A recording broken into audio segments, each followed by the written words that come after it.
Okay, we've been sent a case to evaluate an edentulous site, site number 30. The questions on this case were regarding the need for grafting and just an evaluation of the implant placement.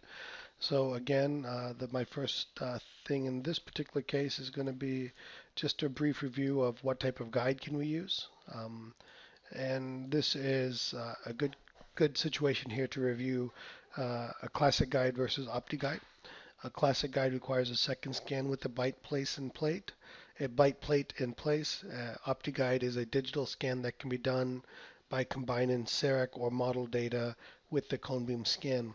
In order to combine the model data, we need to have relatively natural teeth, or at least teeth without circumferential restorations. So again, on this case, we can see that 18, 19, 20, 29, and 31 are inappropriate for uh, combining the data sets. So the good news is we have all the way from 21 to 29, sorry, 28 available to combine the data. So this would be a good case for an OptiGuide. And here we can see that our registration is very accurate and we have a tooth drawn. So now what I'd like to do is come in and take a look at our tooth drawing. And again, I think the same issue that we looked at in the previous slide, in a previous video, is I'm a little bit of a stickler about planning these out correctly. And by correctly, I mean, so as we can see here, this looks like it's way too low. My guess would be that in an ideal world, we would want our emergence to come more along that line there.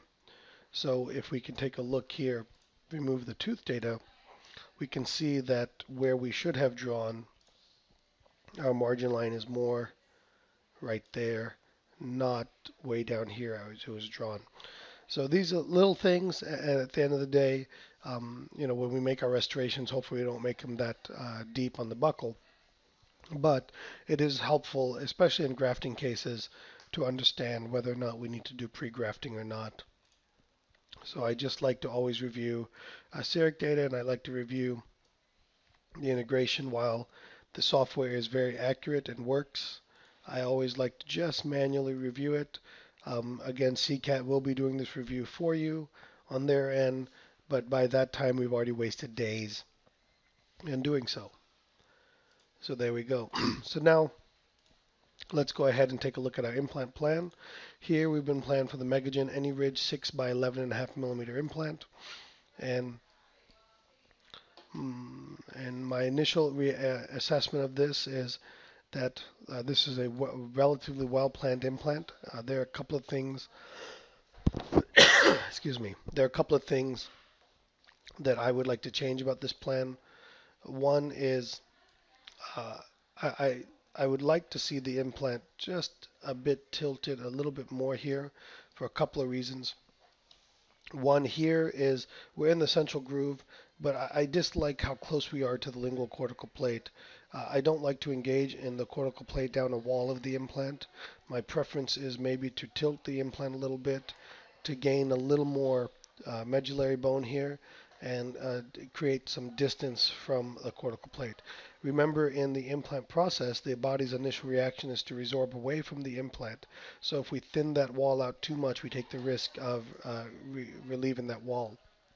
Now, if we take a look here and we drew out our outline of the bone, we would see that our bone looks something like